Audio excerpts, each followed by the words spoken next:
Hello, everybody. So this is an extra video that I'm recording for our discussion of the unbearable lightness of being, right? So this is for you guys, the students of the Novels Advanced course, because we didn't have enough time to discuss all the details that we wanted to discuss, right? And so I had to cut uh, our discussion of the symbols and especially uh, the reflection about two of the characters, right? Karenin and Franz. And so I thought it was a pity, and then I promised you guys that I would record an extra video, and so here we are. It took me an extra week because I was waiting for to see how how far I could go with the other course.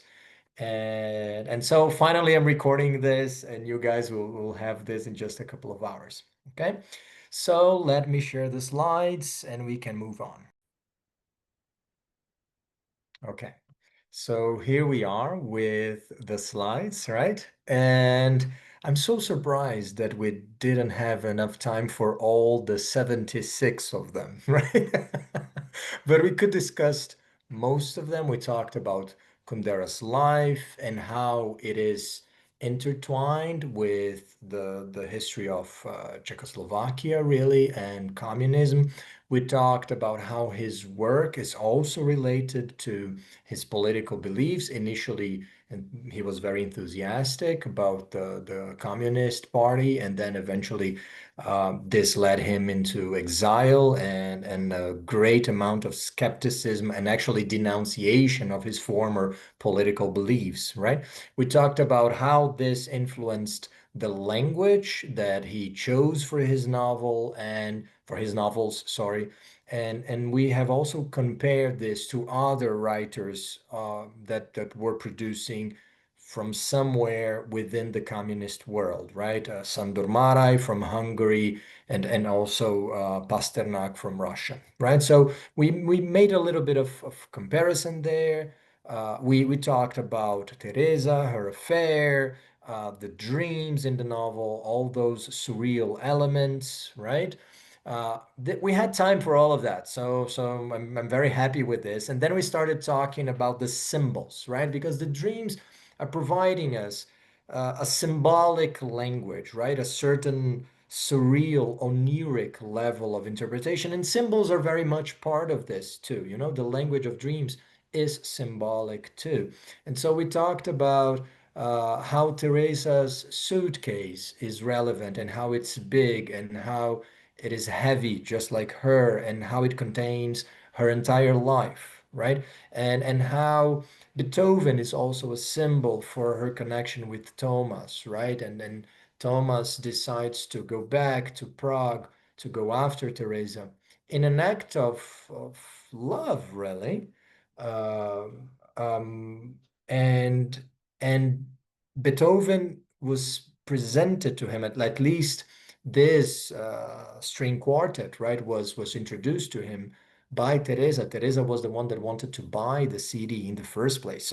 So we can see the symbolic element in there. So we talked about this, and we also had time to talk about the bowler hat uh, and how this expresses many of the concerns of Sabine and also a lot of her history, right? Her relationship to her family, to, and all the men in her family, especially the grandfather, the father, the brother, but also her relationship to her country, initially of rejection because she left Czechoslovakia never to come back, right? But later on, this symbol of rejection becomes also a symbol of attachment because once she's in the USA, the hat becomes a sentimental object because this is something very human, right? If you already had the experience of living far away from your family and friends, even within Brazil, but if you do live very far away and you can only see your loved ones from time to time, we do get very attached to. You cannot bring a lot of things when you move often, and you do get very attached to certain objects whose importance is not really the object itself, but it's rather a symbol, right? Maybe you have something that you still keep from some person that is no longer here with us, and you value this object very much because it's a connection that you have to this person, right? And this connection is not only in the material object itself, it's also uh, in the symbolic power, something that goes beyond materiality, right? So much so that if I could change your object, let's say that this is my object that reminds me of someone, and this is a unique object, very sentimental. I'm very emotionally attached to this cup. Let's say uh, you find another one that is exactly the same. It is identical, absolutely identical. So you could swap the two cups and I would not even be able to tell the difference. Would this still be the gift that my grandfather gave me when I was 4 years old? Not really, right? I think even if it's identical, it's not the same cup. And so in a certain way, it doesn't really have that emotional attachment to that person, right?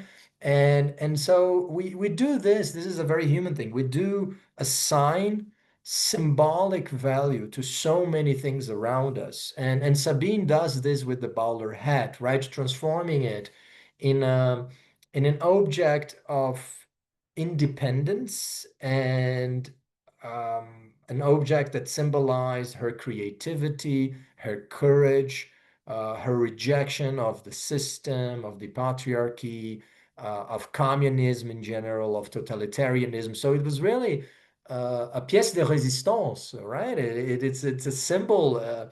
It's a cocktail Molotov that does not, explode things, but it's culturally explosive. And then this symbol, which is also sexual, by the way, right? Becomes sentimental, right? Becomes traditional even at certain point in her life, right? And she's aware of this change. So we could discuss all of this, but we could not talk and since we were talking about Sabine, we talked a lot about kitsch, right? And so how the book describes kitsch. So we could discuss kitsch within the history of art, right? And the concept of kitsch, really. But I argue that the way Kundera uses it is rather different. He's using kitsch to talk about respectability, about being traditional, about make believe. Okay, so any ideology that relates to the world without taking reality in all its complexity, any ideology that thinks it has the answers for the problems of the world, and those answers are simple answers. The author is calling this kitsch. So it's a bit confusing because when usually we use the word kitsch, we just mean brega, right? But kitsch in this novel is a bit bigger than that. And so this is why he's being very provocative and saying that the opposite of kitsch is shit, right? And so we had a look, we just had a small excursus into the history of painting to see how the Middle Ages simply loved, and the Renaissance as well, they loved shit jokes, right? That you had yeah, crap all around paintings, literature. A lot of Boccaccio is about shit. A lot of Chaucer is about shit. So it's interesting because many of those great classics of literature, Pantagruel, for example, they are people respect them so much and they think they are so serious, but actually they are filled with crap, literally. Very, very literally. Okay, so we talked about all of this, how this is related to Teresa, how Teresa, in her complicated relationship with the body, we talked about that scene after she has She has sex with the engineer and she reaches orgasm. And immediately after, we get this very weird transition into the description of a bathroom and how the architecture of the bathroom is really described in the book by the narrator as as hypocrisy, right? As makeup to deny the animal part of our bodies, to deny bodily secretions, right? And so this brings us to a discussion that we could have in class, although not in a lot of detail, about the mind-body problem, right? So in the West, there is a long tradition since the Greeks, actually, of discussing reality in terms of a dualism, right? So we have a body and we have a soul according to these discussions that could be grouped together. And this will be, this will be already prevalent among the Greeks, but then Christianity will also adopt this dualism, right? The idea that we're very familiar with, that you have a body, but that your real you, yourself, is actually your consciousness, your mind, or maybe should I use a more spiritual word, your soul, right? So if you any movie that you have watched and a person dies and then this person becomes a ghost and the ghost has exactly the same shape as their body but it's just super white, right? And immaterial. If all the movies that you saw that were like this, they do accept this duality of body and soul, a duality that has to be and has been reappraised and reevaluated in recent decades because there is a lot knowledge and a lot of studies that point to a much more complicated, actually a spectrum, right? Scientifically, you don't have a body. You are a body, right? And so the whole mind-body problem is a very interesting one, and it has a profound history in the West.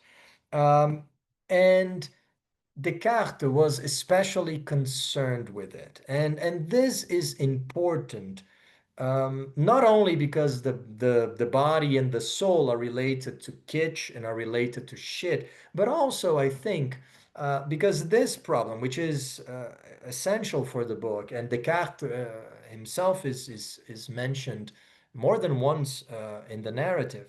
I think this is important for us to think about Karenin, the dog, who is female but has the name of a man, right? And so this is already interesting because it's presenting, and when they choose the name, uh, this name is another symbol. So Karenin himself is symbolic of many things, right? You don't have to be an object to be symbolic, right? Um, um, he is given to Teresa by Thomas in a way to to try to fulfill a role that he's incapable of, right? Karenin is very loyal, as dogs usually are, right? And so he keeps her company. He offers to her unconditional love and without any disadvantages, because I think we could say that I don't think we're stretching things too much in here if we say that Thomas really loves Teresa, and we know because we have access to his brain and to his heart, and so we know how he feels about things. But this love is not necessarily manifested in the way that Teresa would like, and especially sexually, right? All the adulterous affairs that he has are very problematic to her. With Karenin, there is not such a problem, right? Because uh, there is no sexual relationship there to start with. So it is idyllic love that is it is called like that by the book, right? And so if the love between Teresa and Thomas is eros, right? You know, in Greek you have several words to say love. And there are two that are particularly important. Eros, which is the sexual desire, so sexual love, the kind of love that you have for your partners. And and then there is agape. You write with a G, agape, okay, which is the kind of platonic love. So the love that has no sexual element to it. I love this. This is an important distinction to have because it is true that very, very much true that the love that you have for your sons or for your mother is completely different from the love that you have for your partners, right? So it is very interesting to have different words to refer to it, and this is why we often use the Greek ones because we don't have such distinctions in most of our modern languages. Um, so if Thomas and Teresa's love is eros, the love that exists between Teresa and Karenin is agape, we could say, because it's pure love in the sense that they are very affectionate to one another. But there is nothing else, no social, no political, no any other nuance to complicate this relationship, right? And so the text does problematize the fact that the name, for example, obviously is very important, right? Because Karenin is the name of the husband in Anna Karenina, right? And he is the one who is betrayed by his wife. And so, in this sense, Karenin is analogous to Teresa, right? And so this is very interesting, and that the symbol is very important and very prevalent, especially because Teresa is reading Anna Karenina when she comes to Thomas' house, and she brings the book with her, right? So they choose it. They chose this name because of this. But also it is relevant that they are very aware that this is a female dog and they're giving it a male name, and they even have a discussion there if this will affect her sexuality and stuff. So clearly bollocks because whatever, as if the word had some kind of magical power, and you can't even tell when you're talking about names in other languages. It's you need to have an understanding of the culture in order to even know if a name is designating a man or a woman. It's this is a cultural um, topoi. It's a cultural agreement. So obviously, um, if your name is I don't know, winner, or if your name is loser, it doesn't mean that you're going to be a winner or a loser in life. It's a pretty naive idea, to say the very least, right? But they are discussing this in the narrative, and they are conscious of how silly this discussion is. But it's important that it happens because it's as everything in the book, it gives, as the simple act of giving the dog its name, it's already imbued in sexuality, and everything in this book is somehow related to sexuality and gender too, right? Um, so Karenin is working as an anchor, I would say, an emotional anchor. He's or he or she actually, she is offering routine, right? Karenin hates changes, and so she loves everything to be the same, all the days to be equal. And in a book that is so concerned with eternal return, this is very, very important, right? So it's offering this, all these elements as well.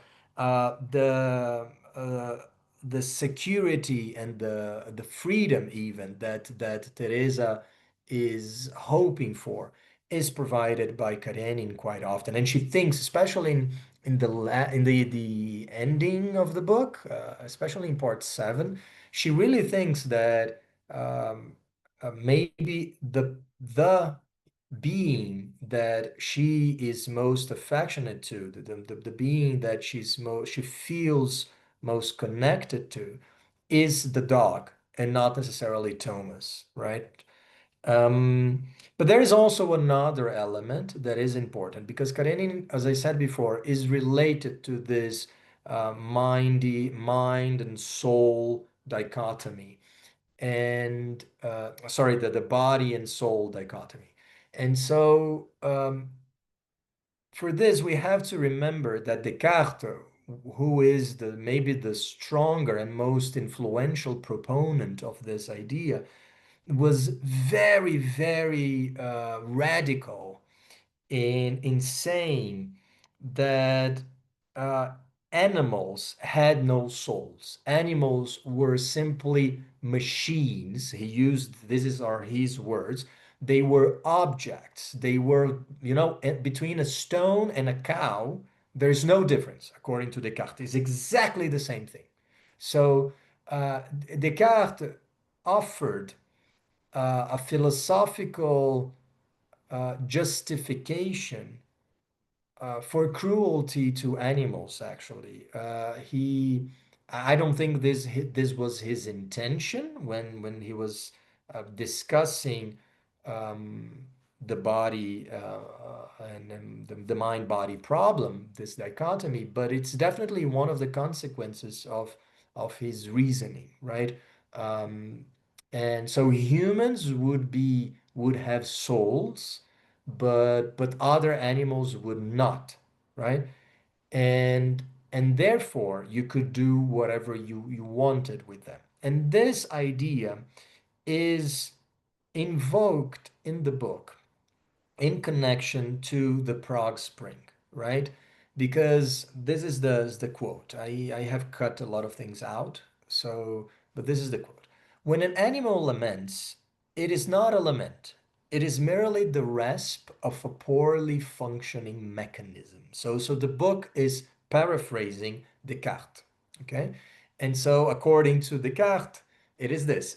The scream of pain of animals are actually not pain and are not screams. Is just a machine that is not oiled properly. The little article was a premonition of things to come, because practically no one in the entire nation agreed with the occupation regime. The Russians had to give people a temporary substitute to practice their aggressiveness on. The substitute they lit upon was animals. So basically, this passage is discussing Descartes and also the mind body problem, but also talking about how after the Russian invasion, all Czechs were united in uh, hating the Russians. Even the communist Czechs hated the Russians. And so no one wanted to collaborate with them. And so the book is talking about how the Russians had to find certain people in society that were sadistic and liked to persecute people, that wanted to take revenge on people, maybe, or who simply experience pleasure out of acting, of exercising power and exercising, oppression upon others. So there are a considerable percentage of people who do experience pleasure in that. And I think we have all met them numerous times in our lives. And so the Russians are looking for these helpers. And initially, in order to anesthetize people to violence, they did not go straight away to, oppress, censure, arrest, torture, send people to the gulags. This would take a little while. Initially, they direct this urge for aggression and violence towards animals. And so the book is telling us how for weeks the newspapers were denouncing the invasion of dogs that existed in the city, and how these dogs were the dogs were a threat to public health, and so you had to exterminate all of them in order for, and then you would have grand justifications for that, human progress, human flourishing, and things like that.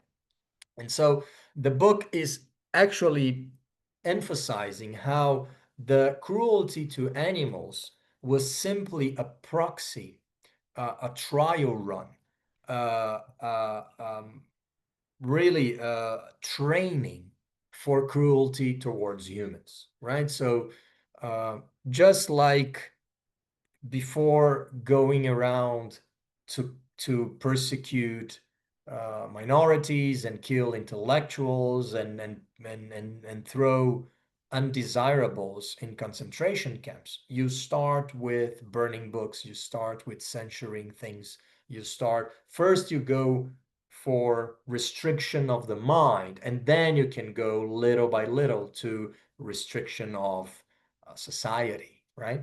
And so in the same way that the Nazis were persecuting books, and eventually uh, people were so numb that insane things like concentration camps became a reality.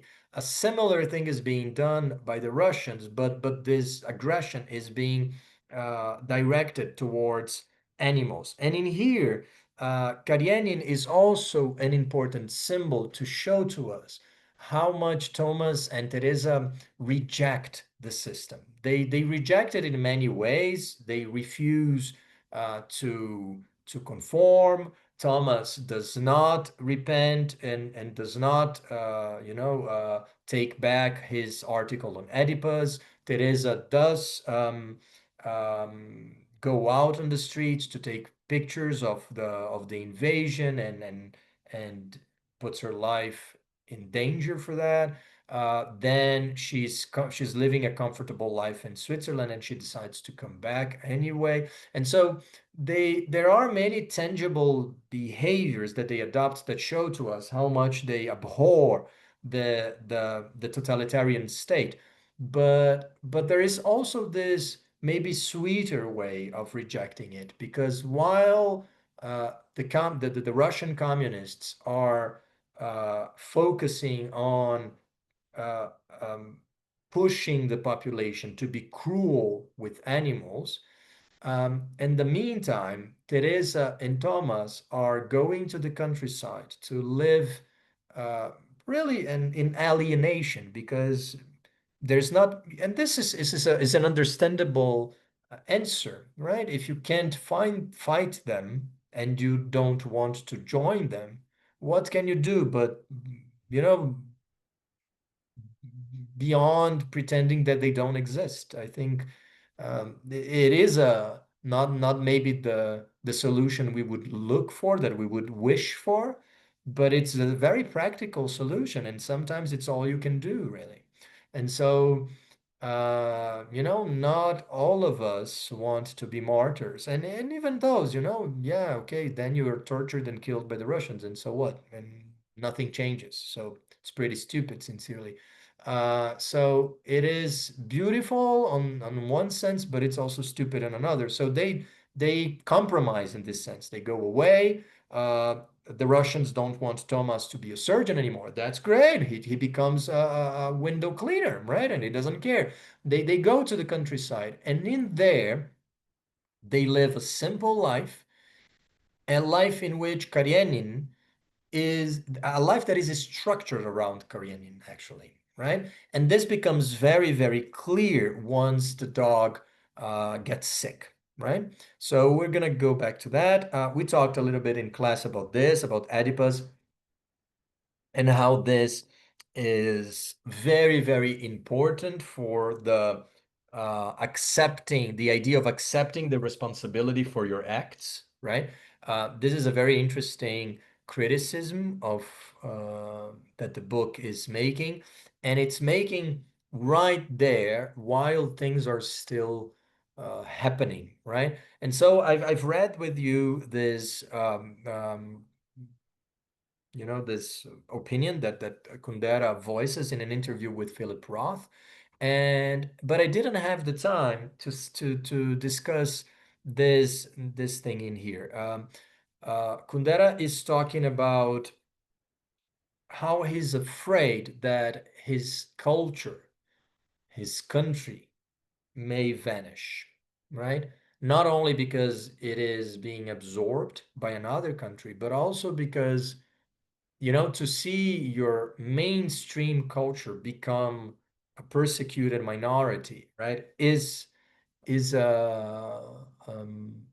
very impactful according to what he's saying. And he's saying this that the similar thing has happened already with the Ukrainians and nobody noticed. So he says, just as over the past 5 decades, 40 million Ukrainians have been quietly vanishing from the world without the world paying any heed, paying any attention, without anyone realizing.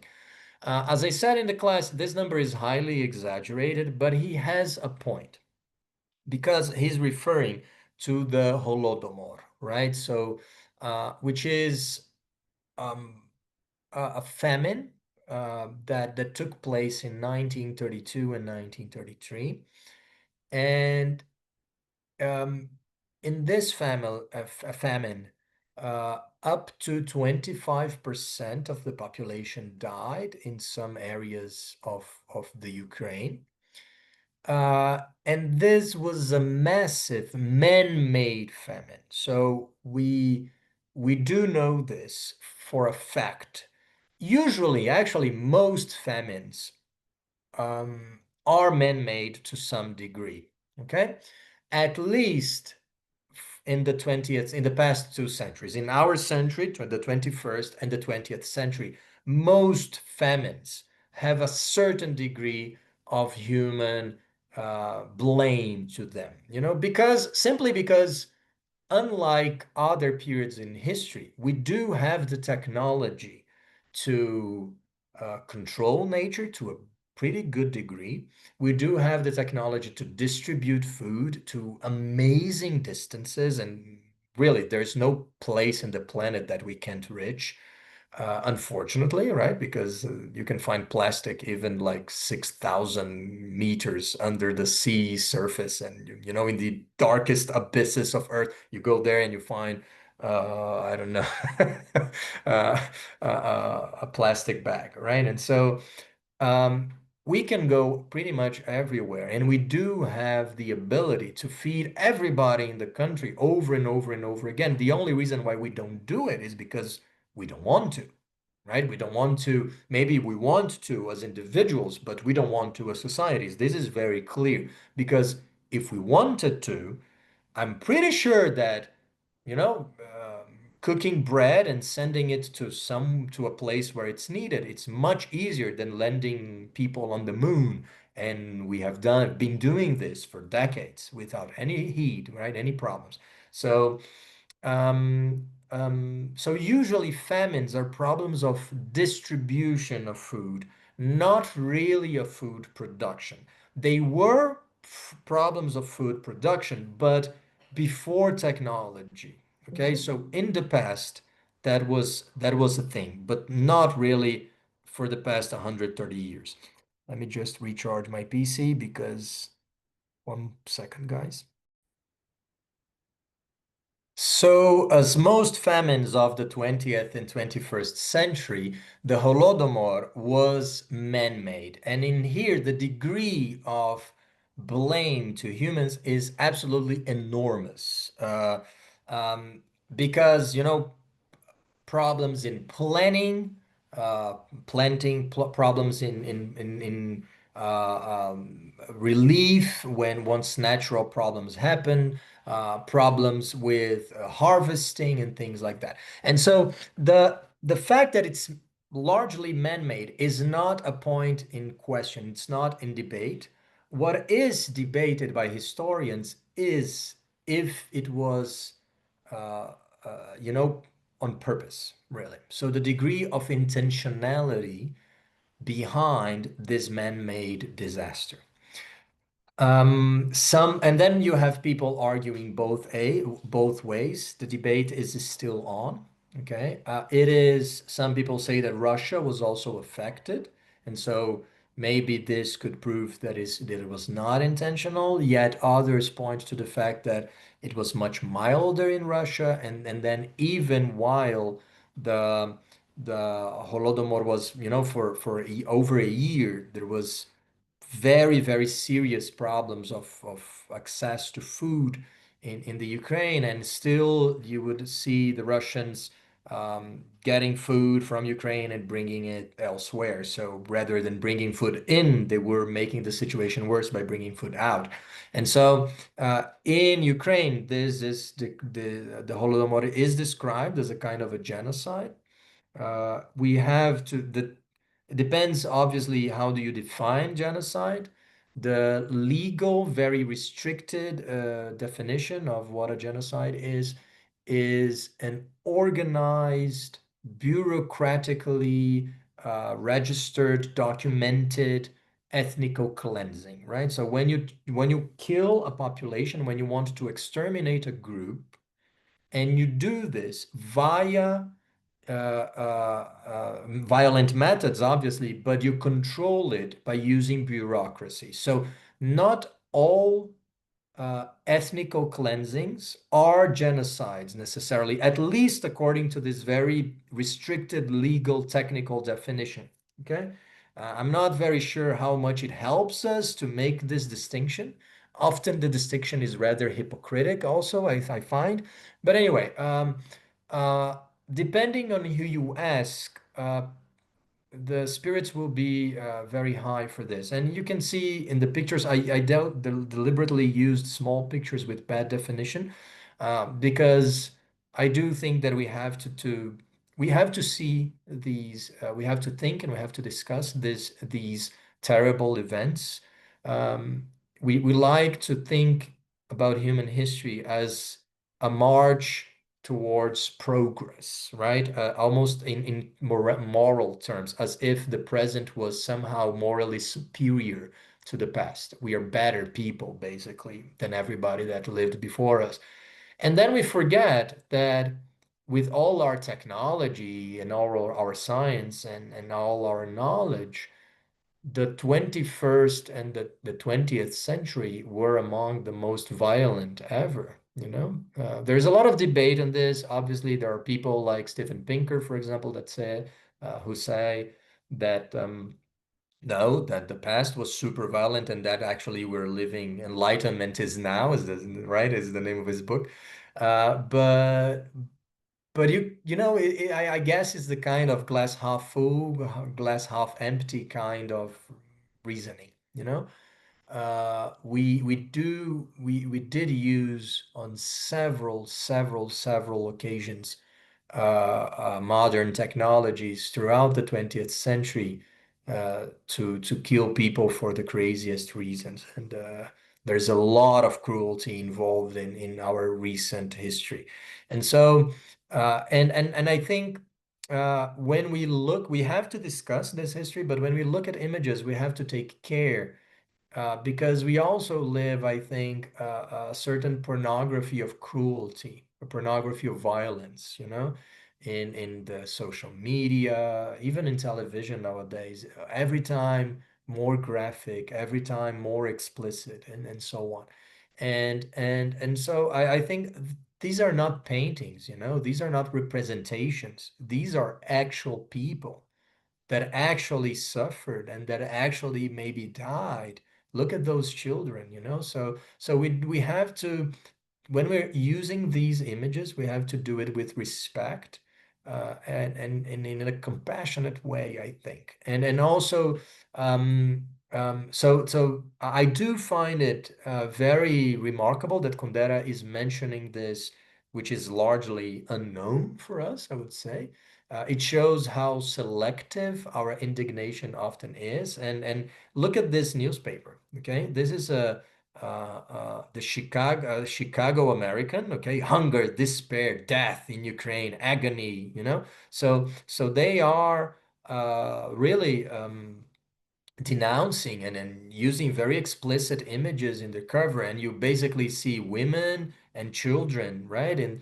And uh, um, and so they're really denouncing this. How great of them, right? But this is 100 years ago, and what I find it that's if we have to make a comparison to our days, to our day and age, we can see how hypocritical this all are, because when you have to denounce what the Russians are doing, they do denounce it, and it's great because they should denounce it. Every human should denounce this, especially if this is intentional. But even if it wasn't intentional, let's give them the benefit of the doubt. The fact that there is massive famine, it is a call for people to help, god damn it. If you saw the entire planet as just, one group, one species in brotherhood, planetary brotherhood, thinking of taking care of one another when need, giving help when help is needed, I think it's great that we should denounce such things. What I think is really sad and pitiable is the hypocrisy of all of it, in the sense that they're not denouncing this because of compassion or human suffering. They're denouncing this because it's convenient in a political and economic way. So much so that we see a complete different discourse in a very similar scenario taking place in 2025, right? The political players have not changed, uh, but the chess pieces on the board have changed completely. And so now the USA is in a position of denying that a famine is happening rather than denouncing it. And it is very, very sad. And you can see this already. You would not have to wait until 2025 to discover this, because this is uh, Lally, one of your colleagues in the Saturday Advanced class, noticed that in here, just to the right of the kids, you have a clinic to test beauty aids. And so you can clearly see that, yeah, they're denouncing this, and then, yeah, but just buy a few cosmetics and stuff. So you can see the profiting and commercialization and the economical exploration of tragedy. So I was talking about the pornography of cruelty, and I was talking about TikTok and Instagram, but it was already here, okay, 100 years ago. So just to emphasize how the political elements of the unbearable lightness of being are very important. This is not necessarily a dystopian novel. It is a novel that is flirting with totalitarianism, right? Kundera has complained in one interview once that if he writes a love story with 3 lines of political commentary, critics will say that he wrote a political novel, and and I think maybe that is the case, because he did abandon a little bit politics to the end of his career, but it was very prevalent in the beginning, his first works, right? And so maybe because of that, literary critics tend to give too much weight for politics, maybe. At least this is Kundera's perception of how his works are received by critics, right? If he's being honest, and if he's right in the judgment, it's another discussion, right? But in the unbearable lightness of being, politics is very, very important. And I do think this is one of the reasons why this book felt so heavy to many of us. Not only because it's dealing with major things in life, love, loneliness, death, alienation, but also others. And then those things are things that every human that has ever lived at any point in history will face. So those are existential questions, and we all face them. So the book is profound because of this, but there's also a further layer of deepness, I think, of profundity, because we live in times of oppression, and I think it's clear to all of us that um, uh, these things have been accelerating for the past few years or the past decade, if you want, and we're seeing a lot of rise in hate and divisions and segregation and so on. And so more and more we're going back to, in the same way that people during the pandemic, people started to read Camus, once again, The Plague, the people started to read Saramago, Ensaio sobre a Cegueira, in a similar way that people looked to literature for guidance in a moment of crisis. I think a similar thing has been happening as well for quite some time, actually, that we're going back to dystopian fiction. And I don't think Kundera is dystopian fiction in the same way that Clockwork Orange is, the book that we'll read in 3 months' time. But this is a very, very important element in the narrative, and it feels so weirdly familiar. It's really uncanny, right? And so I think this is one of the reasons why why we were making jokes, right? That many of us would need therapy now. So yeah. That being said, we can talk about the last thing that I could not discuss in class properly, which is the ultimate fate of our characters. And I'm interested more than anything in France. But basically everybody dies. With the exception of Sabine, but she is already planning her funeral. And so in a sense, she's the anomaly that confirms the rule. Everybody dies. And we could say that nobody really achieves what they wanted, maybe. Um, maybe not only they die, but actually the more important question is not really uh, what happened eventually, because ultimately the end of every story is, and then they died.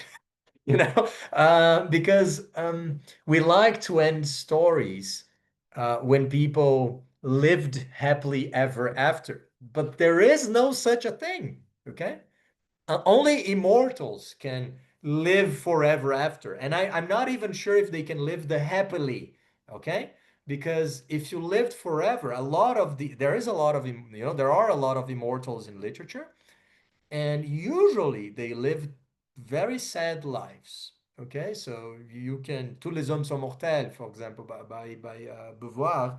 All men are mortal, for example, a huge novel that is built precisely upon this element that this guy is immortal, and life is really so heavy and so oppressive, and his biggest wish was to die, actually, right? So this is a topos of the way immortality is discussed in literature. So we like to end stories with they lived happily ever after, but this is a make-believe. This is kitsch in the way the book is using it, because the happily should be discussed and the ever after is nonsense. Nobody lives ever after. And even the happily is, if you could live at least the 80 years that you've got, happily, amazing. That's already super good. So we like to end stories with this formulation. Um, Precisely because we want literature often to be make believe, right? We don't want to face often, we prefer to live our lives sometimes without the weight of thinking about our finitude. And so when this book tells us already in part three that Thomas and Teresa will die in a car accident, the book is obliging us to confront this thing that we prefer not to see. We all know, but we prefer to go on pretending we don't know. So this is kitsch. The make believe is kitsch, and by telling us that they will die at the beginning of the narrative, the book is really throwing shit in the fan, right? Jogar merda no ventilador. It is really emphasizing that the opposite of kitsch is shit, right? And so it is really opening our eyes and obliging us to look precisely in Clockwork Orange, right? That there is such a thing. There's a machine that obliges Alex to be looking at something, right? And this is maybe what Kundera is doing to us by using these flashbacks and flash forwards, because they will all die. So there is no happily ever after. And then we have to ask, once we consider their deaths, we have to consider how meaningful was their lives. Did they did they achieve their goals? What were their goals in the first place? And were their minds in the right place? Could they have done things differently? If they could relive that life that they won't. This is a book about eternal return, but there is no return, right? And so the book is discussing this idea precisely because there is not such a thing. We would love for the fact that we could come back and try again and again and do mistakes, but we don't have such luxury, right? And so this is the key question: how meaningful was their lives? Um, and meaningful in here could even be yeah, and actually those questions are two, actually, because if we mean meaningful as happy, then we would say how meaningful their lives, but also how meaningful was their deaths, really, because those are separate questions. And and I think the death of Karenin is a meaningful one, I would say, because the he's suffering, right? She's suffering, uh, and she's laid to rest, right? She's put to sleep. She basically they perform euthanasia, and she's there with the people that she loves. Surrounded by Thomas and Teresa. She is in pain, but eventually that pain subsides. Uh, it would be much worse if they didn't do that, right? If they didn't kill her out of mercy. And so it's I think it's a beautiful scene in the sense that killing, in this case, it's not murder, it's an act of love, weirdly enough, right? And I think we all, no matter what are our religious beliefs, maybe you are a pro-life person, etc., that's okay. But I do think that even if you hold such beliefs, I think it's maybe you can disagree, but it's not nonsensical to look at this for those people there, those three beings, not for us, not for our society, but for those people, Thomas and Teresa and and the Karenin. Uh, the killing was an act of love. I think this is not a very radical idea. Uh, um, if we're considering just the characters from distancing ourselves, okay? And not only this, but the her death brings the grief that Teresa and Thomas experience for that loss brings them together, I would say. And so we see this when they are in the countryside, we see them at their best, I think.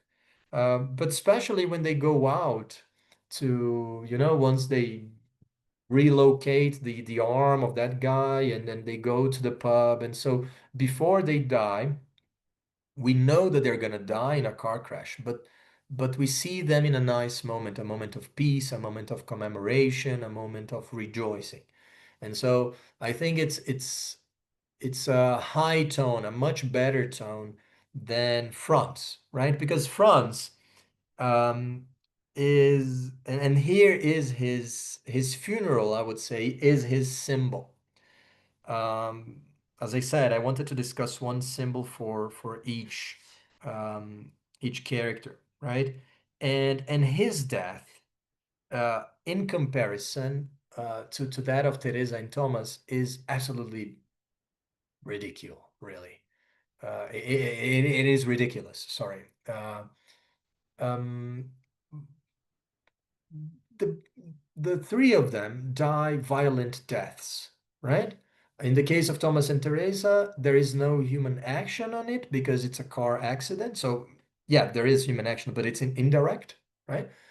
It's a violent death, but it's an accident. And in Franz's case, it's a violent death, but he's attacked by someone and he's basically murdered, right? The fact is that his death is absolutely pointless, right? He was in Cambodia. He went there to join a march that was marching for peace, right? A march that is absolutely ridiculous, where you have all those, and then in here, Kundera was really making fun of intellectuals in general, of the naivete, right? Of intellectuals that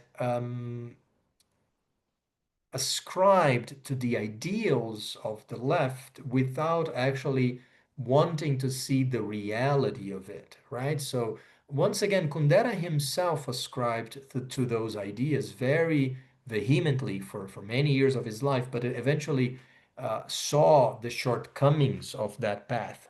And and Franz is incapable of that, right? Franz um, admires Sabine precisely for her origins in a communist state, and she finds it a bit tragic. She finds it, he idealizes basically and exoticizes Czechoslovakia, and and so he lives the grand ideal, and he will die. Really, he's a victim of his naive imagination. The world be capable of seeing the reality, crude reality in front of him. He's only capable of seeing his imaginative creation, extrapolation upon reality. And so he's filtering the information that he wants to see and living outside and ignoring a lot of things. And this brings him to that ridiculous march. Man, they are in Cambodia. Cambodia, the country of the Khmer Rouge, right? The Khmer Rouge was the Communist Party of Cambodia that exterminated in 3 or 4 years 30% of the population of Cambodia. Okay, it was truly a reign of terror if ever had existed one. The Khmer Rouge was commanded by a guy called Pol Pot, and Pol Pot ordered the killing of people who wore glasses because if you had glasses, it meant that you were an intellectual and therefore you had to die. Things like that. Okay, so don't even consider having myopia in Cambodia in the 1970s. Not a good place to have eyesight problems. Okay, so the Khmer Rouge was absolutely brutal. And the fact that France is going to march for peace in Cambodia without even noticing that, without even paying any attention to the Khmer Rouge, is already showing to us how he is really alienated, really. He is completely alienated. Although he's an intellectual, although he's teaching at university, etc., he's really brainwashed and a child in many degrees, right? To a great extent. And that will he will start to realize this during the march, right? When you have the actress and the singer, they all want to call attention. They have not the least interest in human life and human rights and human respect. When someone dies and they're sprinkled with blood, they think it's great because it's going to be so good for their careers. They'd have not the least interest or compassion for the person that just died in front of them, right? So the whole thing is a farce. It is burlesque. It is ridiculous. It is satirical, etc. Uh, uh, and but he imagines himself. He goes there because he wants to impersonate those big ideals. And once he comes back and he's attacked by the two robbers, they just want his money, right? And probably he would walk away without his wallet, but with his life, if he had not reacted. And he only reacted because he remembered that Sabine used to say that he was a strong man, like bodily, physically, uh, potent, and so, but he was a sweet guy. He didn't want to. She wanted him to exercise some roughness in sex. There's this very funny moment when she places the bowler hat in her head, and enjoys that in sex, although she's a very independent woman, super creative, etc., and would not accept this in any other area of life. In sex, she enjoys the humiliation. And when she puts the hat and looks at Franz, expecting that he will play the game, um, he took away the hat, and the text tells us precisely that he was incapable of using his physical force in any bad way, let's say, he's a sweet guy. And when he takes the hat off, the quote from the text is, "It was as though he were erasing the mustache a naughty child had drawn on a picture of the Virgin Mary." I love this comment because it's showing, and the fact that it is, the comparison to the Virgin Mary when the sexual act is not performed is very important, obviously. But it's also another way in which Franz was completely incapable of understanding Sabine and what she wanted from him. He's always misreading things completely. He abandons his wife, thinking that now he's going to live forever with Sabine. She leaves him the very next day, right? Because she's the last thing she wanted in the world from him was precisely the wrong place, and tragedy of it. And she also likes him, and she says that he is probably the best man she ever met in her entire life.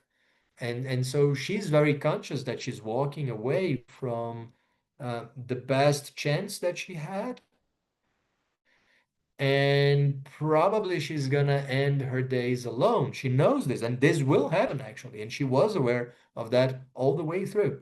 And but Franz is never capable of abandoning his naivete, and so much so that when he's attacked by the robbers, he thinks of Sabine and he decides to react, to put up a show, a hypothetical show for her. She's not even there. She's not even watching. She doesn't care. They haven't seen each other in ages.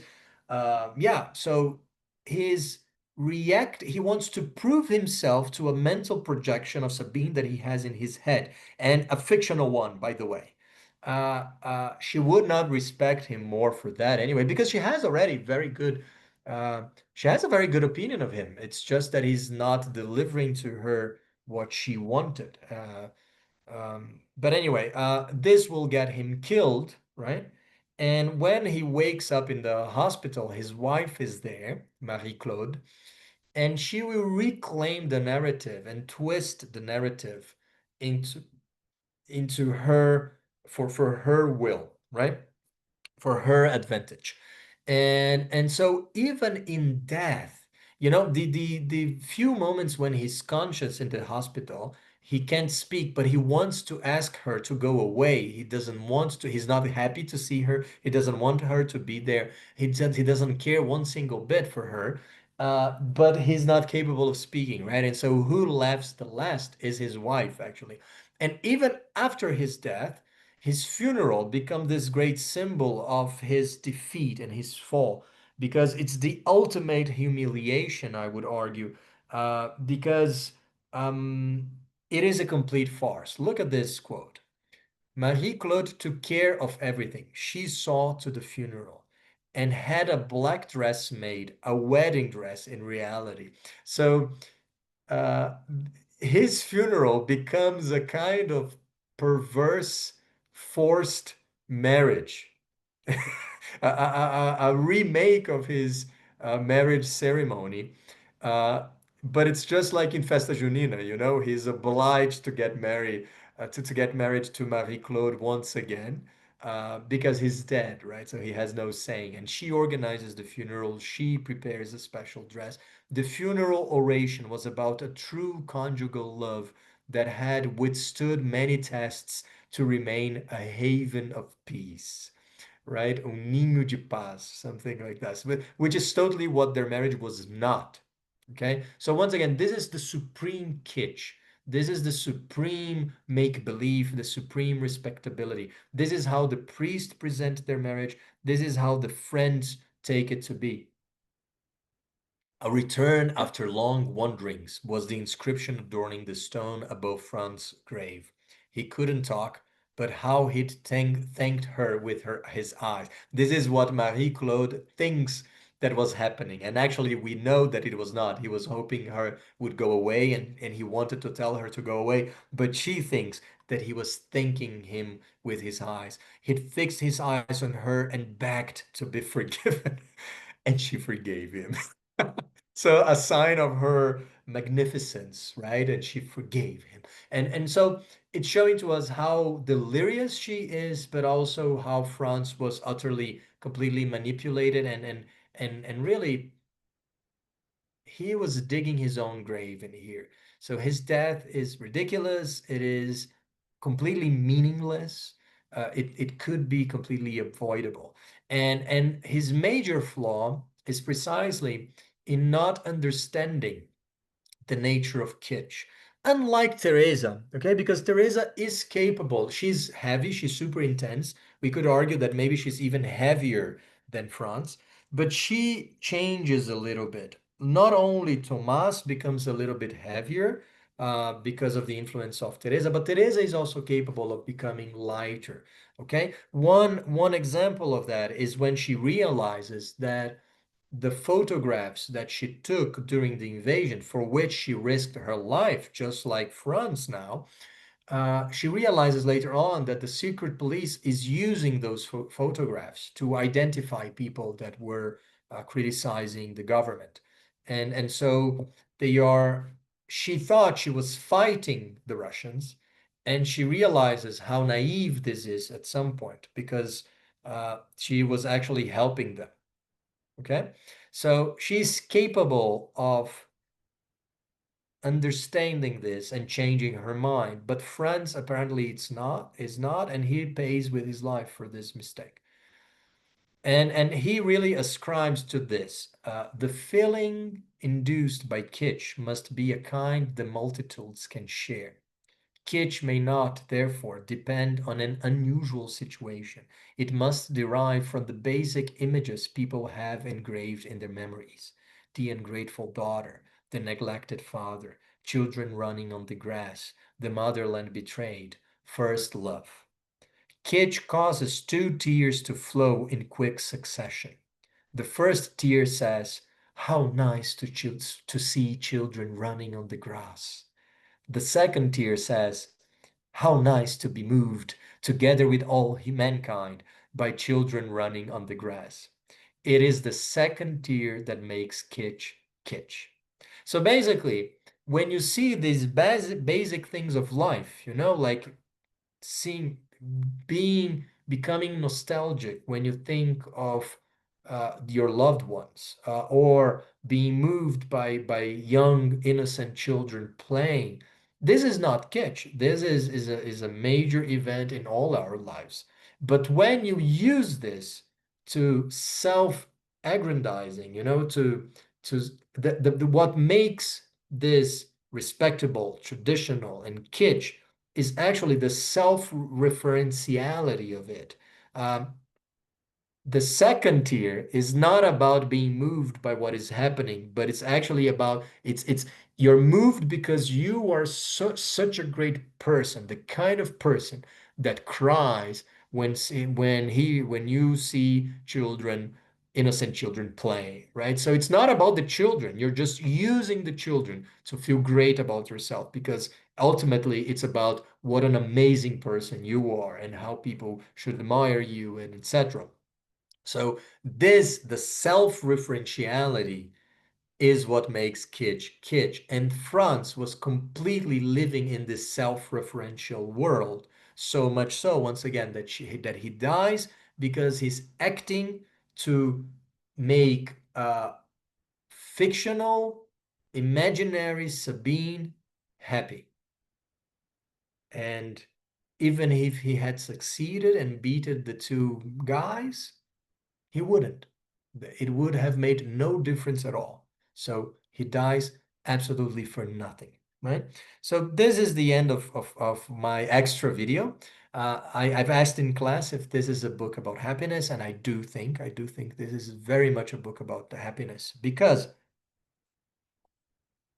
to talk about death, to talk about suffering, to talk about existence, is to talk about the opposite, is to talk about happiness.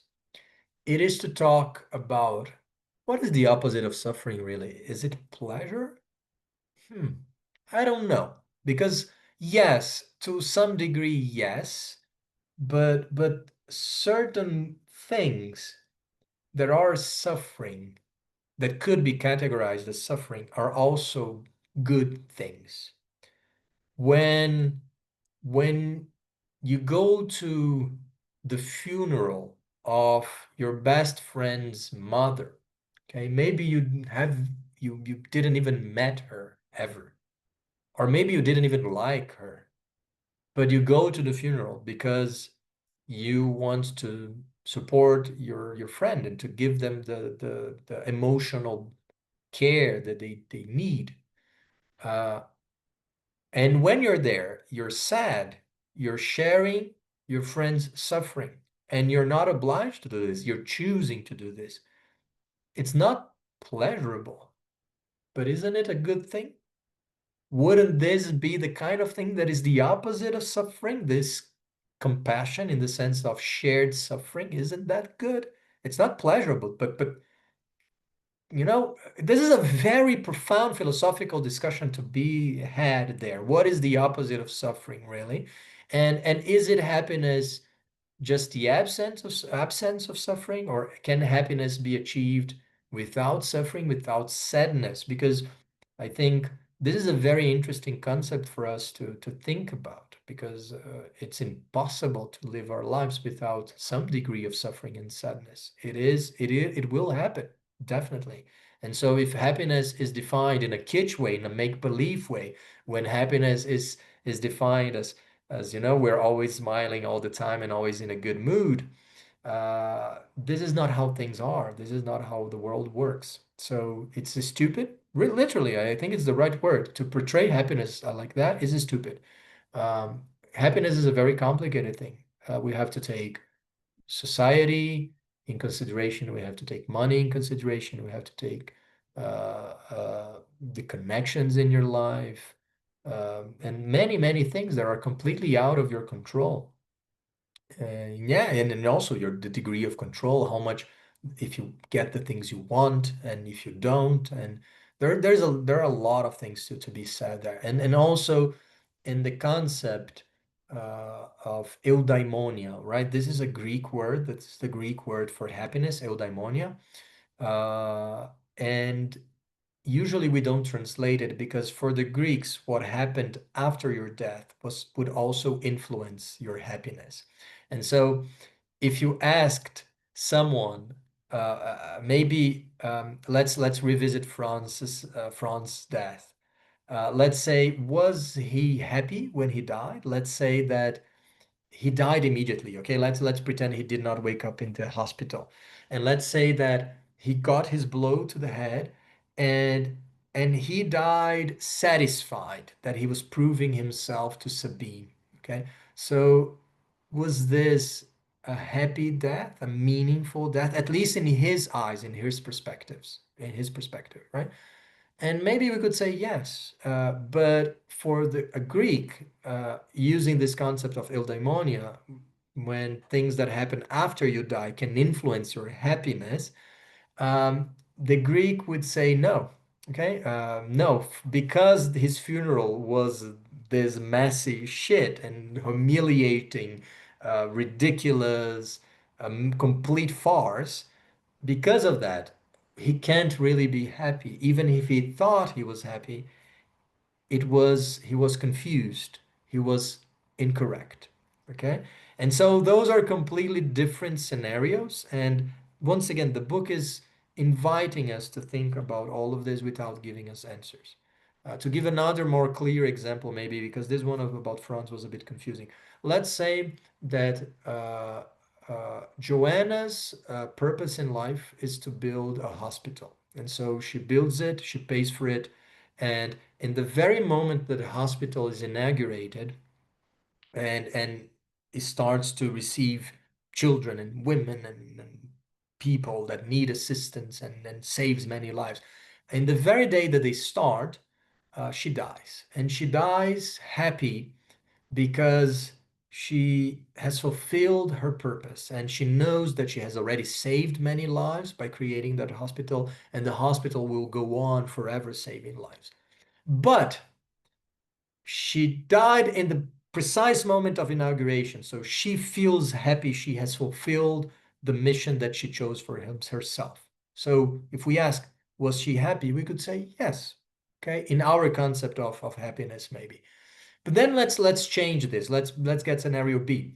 Let's say that she dies thinking this, but in 1 second later, there is an earthquake that destroys the hospital. And so all the people that were going there to have their lives saved actually even die alongside. So the hospital has not only not saved anyone, like Joanna thought, but actually has killed many people. And it's completely, there's no way you can fix it. It's completely gone. So basically, the whole purpose of her life was unachieved. She thought she had achieved this, but she did not live enough to see the ruin of the hospital that happened just a few seconds after she died, right?